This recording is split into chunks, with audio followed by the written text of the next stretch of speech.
Good afternoon, and welcome to the Middle East Forum's webinar and podcast series, Israel Insider with Ashley Perry. I'm Stacey Roman, and I will be moderating this discussion today.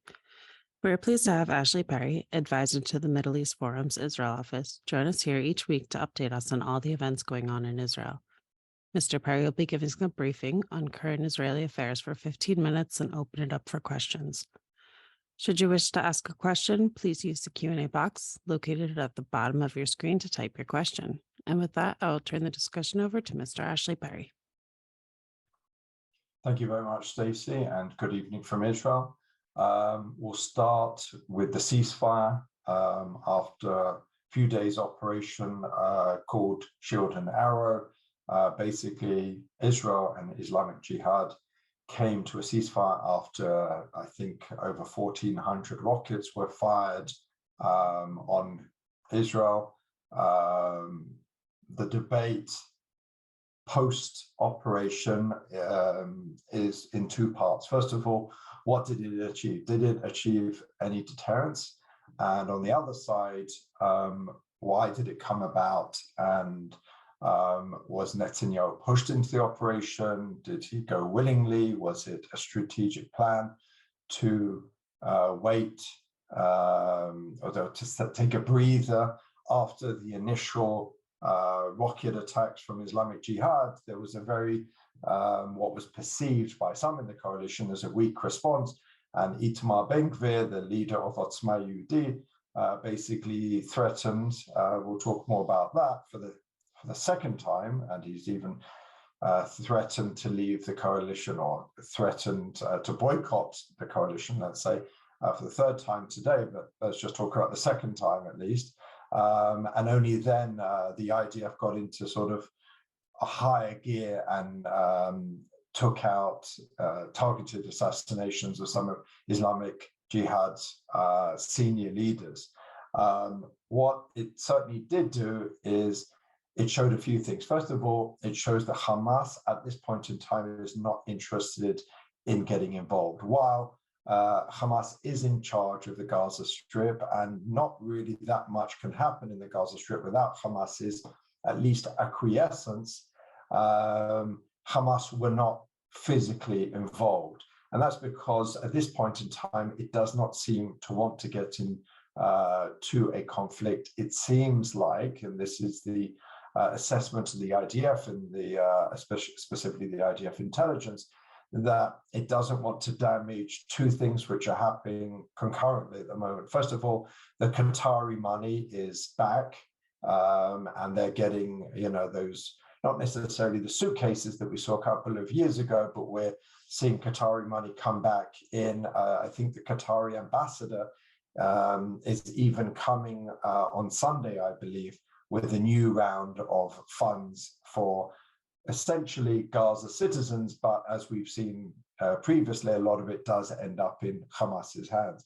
The second thing is at least 20,000 workers are coming in from Gaza every day. That's actually over the reported number of 17,000, or the agreed number of 17,000. They say it's over 20,000 workers are coming in, and that really helps the Gazan economy with a very high unemployment rate, and it's not something that Hamas want to endanger at this point. So Hamas didn't seem to want to get into the fight. They were quite happy to allow Islamic Jihad, to sort of lead on this, and they probably weren't even unhappy that some of the leaders were taken out. Perhaps even there was an inherent deterrence against Hamas to say, we can take out their leaders, we can also take out your leaders. So with Jerusalem Day parade coming up tomorrow, all eyes are on exactly what's going to happen. For many, many years, the Jerusalem Day parade had very little incidents. There were some minor scuffles on the streets of Jerusalem, but it never was anything more than that. If we remember a few years ago, there were actually rockets fired at Jerusalem during the parade. Many people had to take cover, and it was even cancelled one year. Last year, it did go ahead under the Bennett-Lapid government, so Netanyahu certainly cannot seem to be weaker than that government, which he claimed was a weak left-wing government. So the parade will go forward. It will go through the old city, which is the traditional route, and the assessment on the military and the intelligence levels is that it's unlikely there'll be any interest from Hamas or maybe even Hezbollah or some of the other Iranian proxies around the region to really do anything too damaging. What they've done actually is a little bit clever, or not, is that they've basically put out messages that the parade will actually enter the Temple Mount. And if it does enter the Temple Mount, then they will take a strong response. They know very well, as anyone who's seen the parade in every single year that it's been around, that it doesn't go anywhere near the Temple Mount, doesn't get close to the Temple Mount. So it's a bit of a non-issue.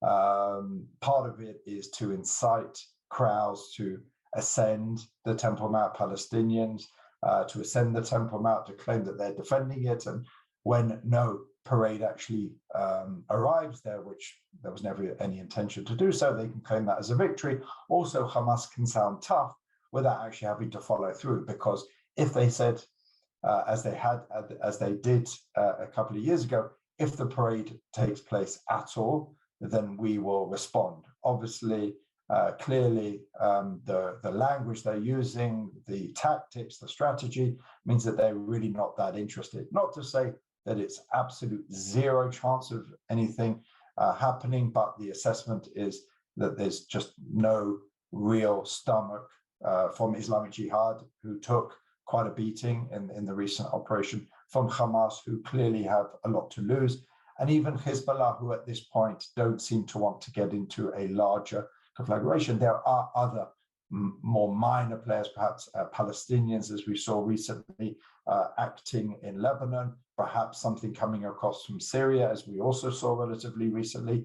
But from the major players in the region, it doesn't seem that there's an interest really to use Jerusalem Day Parade as an excuse to start something bigger.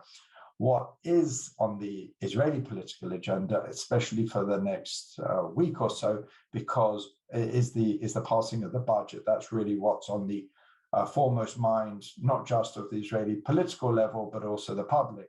The budget, as we've spoken about before, has to be passed by May 29th. If not, we go for automatic snap elections. That's very unlikely to happen, despite some last-minute threats, which I'll talk about in a minute. What they have got planned is a marathon 35.5 hours Knesset plenum session. They've got to pass 7 laws, but each of these laws has multiple clauses, and there's going to be all manners of debates, and the opposition will try and delay it and will use any tactic possible to try and prevent it. I don't see it happening. The government does have a comfortable majority of 64 at this point, and there really is no interest in going to elections for all the reasons we've stated before. The far right, Itamar Ben-Gvir, and certainly Smotrich, who's become sort of the responsible adult in the room with all these threats coming from every direction, have no interest. They have no other options. If they did go to elections, the only parties they could sit with are the parties that they currently are sitting with. So a lot of it is, I wouldn't say bluff, but trying to jockey for a better position. What we are seeing, and what is angering certainly a lot of people in the opposition or who support the opposition, is the fact that what happens in Israel, I'm not 100% sure where it came from, but outside of the specific budgets, there's something called coalition funds, which is basically extra money. It doesn't have to be earmarked for anything specific, which goes to various parties in the government to do with as they see fit. Don't forget, this is taxpayers' money. This is not money that's coming out of the air. And this year's budget has a staggering amount of 14 billion shekels in coalition funds. The vast majority of that is going to the ultra-Orthodox parties ostensibly for the non-recognized schools, which means those schools which are outside of the system, which are not supposed to be funded, which do not teach even the most basic lessons, not maths, not English, not language, not anything. They will now receive a massive influx of funding, and many other issues of importance to the ultra-Orthodox community. Itamar Ben-Gvir, I talked about his second threat. If we look at the first threat, was over the judicial reform halt. He basically boycotted the elections over that, and he got in return a civilian sort of military force. I think they call it the National Guard. The second time he threatened to bolt the coalition was over what he perceived as a weak response to the initial volley of rockets from Islamic Jihad, and what he got, if you can argue if that was planned or if that's what he got, was a more robust response after a couple of days lull. And now he has basically boycotted the government today. He commanded his members of Knesset to come to some votes, not to come to others, actually giving the opposition its first real victories of this Knesset. They managed to pass, at least through a reading, a couple of laws of importance to them. But basically his grievance now is that he is not getting as much coalition funds as some of his coalition partners. He points to the ultra-Orthodox, as I said, the billions that they're getting. He even points to his partner or former partner or person he ran in the elections with, Bezalel Smotrich, and his ministries are getting also a nice influx of money. And he claims that his ministries, specifically the Negev and Galilee ministry, is getting a paltry, what I guess he would refer is a few hundred million. And he said that this is unfair. And if it's not rebalanced, then there's going to be major problems. This has caused a lot of behind the scenes or sort of anonymous name calling. Likud sources, usually when they say senior Likud sources, it either comes from Netanyahu himself or people around him, have basically attacked Ben-Gvir as someone just looking for media headlines. He's not serious. And if he really wants to bring down this government and what they would say, give a chance to the left wing to rise again, let that be on his head. Again, as I've said, Ben-Gvir really has nowhere to go electorally. But, as I've said, he's already threatened or boycotted this coalition twice and received what he demanded. So I think he will receive something. This fire will be put out. There's no way Ben-Gvir will bring down this government only after a few months over something like budget requests. But if, again, Netanyahu does, I don't know if you'd use the word cave, but does give in to Ben-Gvir's demands, there's no reason to believe in another month there may be another issue and another issue and another issue. Probably at some point, Netanyahu will have to stand firm if he doesn't want this to come up again and again. On the issue of judicial reform, there are conflicting reports of what's going on in the president's residence. As we know, there are negotiations between the sides, between the government and the opposition. Today, there was a bit of an optimistic note where reports came out that there was an agreement on at least two issues, on the issue of the reasonableness clause, which we've spoken about in the past, and also the status of legal advisors in the ministries. This was denied, I would say, in part by the opposition, by Benny Gantz and by Yair Lapid. They didn't outright deny that there was an agreement on it, but basically what they did come out and say is that nothing is agreed until everything is agreed. And what that means is sometimes in negotiations, you can do a piecemeal where you can agree on something, sign off on it, and then move on to the next thing. Or, this is pretty much what we're seeing now, is that nothing is going to be signed on until all the issues agreed on, because then that gives more leverage to either side to say, okay, we compromised on this issue more than you did. Now it's time for you to compromise more on the other issue. But it does seem that there's some optimism, especially a week after the president came out again and basically called on the sides to come to an agreement. So it does seem like there is some movement there. It doesn't seem like it's enough for Justice Minister Yariv Levin, one of the people who's leading the judicial reform. And there's even talk that he's threatened to quit. And again, there's a bit of a sort of a slangy match behind the scenes between him and Netanyahu, the prime minister, and people around him, who are basically saying if he wants to quit, he can quit. Because again, the judicial reform is being put on the back burner now because of the budget issues. But what Yariv Levin and his supporters will be looking at is, in the coming weeks, there's going to be an election for new members of the Supreme Court. Now, one of the reasons why the proponents of judicial reform wanted to get things moving so quickly is they could pass their reforms before the next election of justice for the Supreme Court, so they could start to, what they would claim, rebalance towards their political, their ideological, their demographic purview. So there's certainly a lot of disappointment from that side, but we'll have to wait and see. As I said, at the moment, everything is focused on the budget. There is talk that even the president has asked to put off any reform until the winter session. There has been voices from Simcha Rotman, again another lead player in the judicial reform, that they will at least try and get a couple of things passed in this session, but we'll have to wait and see on that.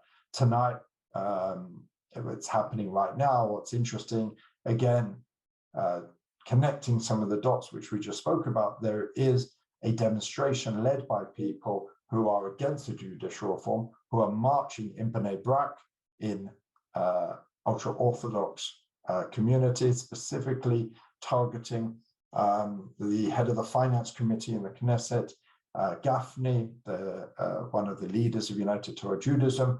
What they are moving slightly away from judicial reform and more to the sharing of the burden. They're complaining that, as well as the budget is going to give untold billions to the ultra-Orthodox community, which certainly statistically doesn't contribute as much as others.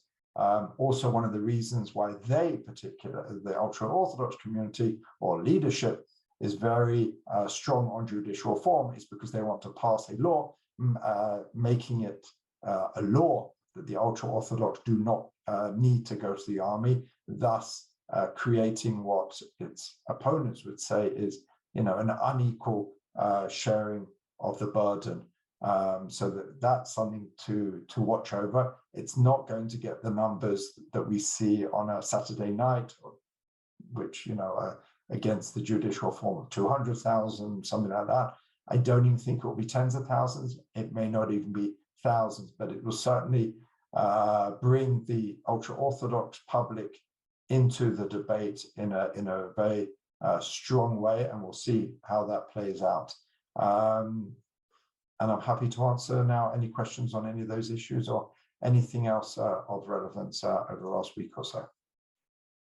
All right, thank you so much. So we've spoken many times about the budget and government's past. It sounds a lot different this time, though. Do you think that the government will pass this budget without too many issues, despite everything that's been going on? Yeah, usually these things are prepared in advance. It's, there's always last minute threats because everyone wants to, retabulate a little bit, get a little bit more for this, but there isn't that much wiggle room because, as you can imagine, the budget is very detailed budget. So even if you take 100 million or even 10 million shekels from, if someone wants an extra 10 million, I'm just throwing out a number, then you have to find that from somewhere else. So you have to, re-tabulate the whole sort of thing. But there's always extra funds in different places, and there's ways you can move things around even after the budget is passed. But as I said, there's no interest from any of the members of the coalition at this point to break up a government, only a few months, in the making. And as this, has been, tagged the most right-wing government in history, none of the right-wing members of that government want to be seen as those who broke it up, because, you can't get more right-wing than this government. Maybe they believe they can do a little bit better at the polls, but the polls are certainly not in their favor at the moment. According to every recent poll, the current government would actually move back to the minority, would be in the mid-50s. So, reading those polls again, it puts an even more firm stance that there is no interest in felling this government at this point, and that's the reason why the budget will pass. I think there's almost no doubt about that. Oh, that's good to hear. Thank you. An anonymous attendee asks, besides losing several of their leaders, what specifically did Palestinian Islamic Jihad lose in this latest conflict? Well, I mean, that was the most major thing. Israel hasn't, successfully, let's say, enacted targeted assassinations for many years, maybe even decades. So that's quite a big deal, because at the end of the day, it's the leaders who decide when, how much, to what level the conflict is going to take. And usually a lot of the leaders feel relatively safe. They feel, undeterred, especially, we've seen in recent years, as soon as the Hamas missile, even before sometimes the Hamas missile is even launched, the first one in a conflict, the Hamas leaders are far, far, far deep underground, sometimes in underground bunkers, under hospitals, under schools, knowing that Israel will not be able to target them without massive civilian loss of life. So they feel quite content. Again, depending how you want to read this recent attacks, they were either very cleverly worked out by Netanyahu, or he was pushed into a corner by Ben-Gvir. But either way, obviously the Islamic Jihad leaders who were targeted perhaps felt relatively safe, that they'd weathered the storm, and then suddenly Israel, again, usually it just reacts, but this time it initiated after a little bit of a lull. So certainly one could certainly argue that a certain amount of deterrence, how much is certainly up to debate, but a certain amount of deterrence was certainly affected vis-a-vis Islamic Jihad, and probably also Hamas and other terrorist groups. Thank you. On the flip side, Carrie Hildebrand asks, has Israel given any concessions to the PIJ to avoid arrive at a ceasefire? It doesn't seem like it. It seems like Islamic Jihad very much wanted to arrive at ceasefire. Also, Israel probably achieved as much as it could or wanted to at this point. It didn't want to get into a wider fight. It didn't want to drag Hamas into it, because that would have been a wholly different story. Islamic Jihad are certainly the poorer, cousin of the terrorist organizations in the Gaza Strip. And as long as Hamas stayed out of it, that was relatively satisfactory for Israel. And the fact that it was able to deal quite a blow to Islamic Jihad probably drove the organization to the negotiations table, and eventually, calling for a ceasefire. So I don't know of anything specific that Israel, and I don't think Israel gave anything specific except for the ceasefire itself. Understood. Thank you. Eric B. asks, how does Israel know that Hamas was not sending missiles against Israel or helping Islamic Jihad? Good intelligence. Excuse me, 2 words. I mean, Israel has pretty good intelligence over Gaza. We don't have the best intelligence in Gaza, obviously, because we haven't been there for almost 2 decades. It's not like in Judea and Samaria, the West Bank, where we have, people going in and out, informants, etc. So we do have a certain amount of that, but it's on a far more minor level. But also, there are unofficial channels, mostly through Egypt. Hamas will be sending messages to Egypt, we're not involved, and Egypt will then be passing that across to Israel. So they're pretty aware. Again, I'm not saying that Hamas were completely uninvolved, because if they wanted to stop the rocket attacks, they could stop the rocket attacks, but they were not actively involved in this particular conflict. Thank you. Barak Korkmaz asks, what is your view about the Turkish elections? Do you think that the Netanyahu-Erdogan relations could be fruitful in the near future? I mean, I'm not going to comment on foreign elections. Relations between Israel and Turkey have certainly improved over the last year. There was an interesting documentary, I think it was a couple of weeks ago, that sort of indicated, hinted, and they got quite good access in Turkish officials, that much of what was happening in Turkey towards Israeli tourists. If you remember, there was a couple who were basically Ege bus drivers who were arrested and kept in solitary confinement for a few days for taking a picture of Erdogan's palace. They were accused of being intelligence operatives or something, and in the end that was sorted out. But there was this view that that was the way to get Israel's attention, and Turkey has got more of an interest today in moving closer to Israel because of its a form. I wouldn't say it's necessarily today, but it was being more and more isolated.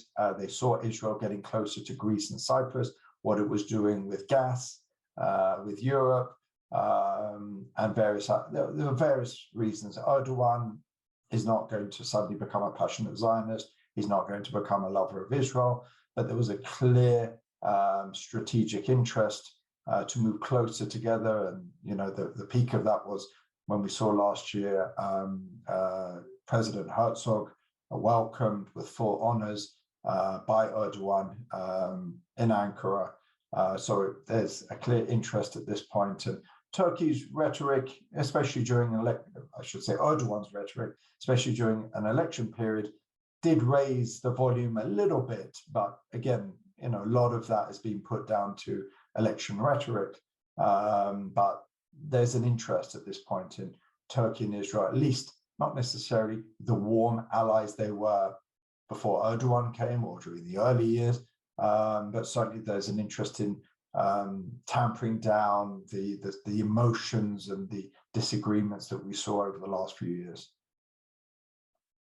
Thank you. Carrie Hillebrand asks, why can't Israel pressure Egypt to choke off the smuggling of weapons into Gaza? I mean, it does as much as it can. Egypt is Egypt also has an interest. A lot of it doesn't come through Egypt. Don't forget, it's quite a porous border. Also, a lot of it comes through other ways, and much of Islamic Jihad's and also Hamas's weapons, at least the low-grade weapons, are made inside Gaza, very rudimentary weapons. These are not the ones that are fired on Tel Aviv.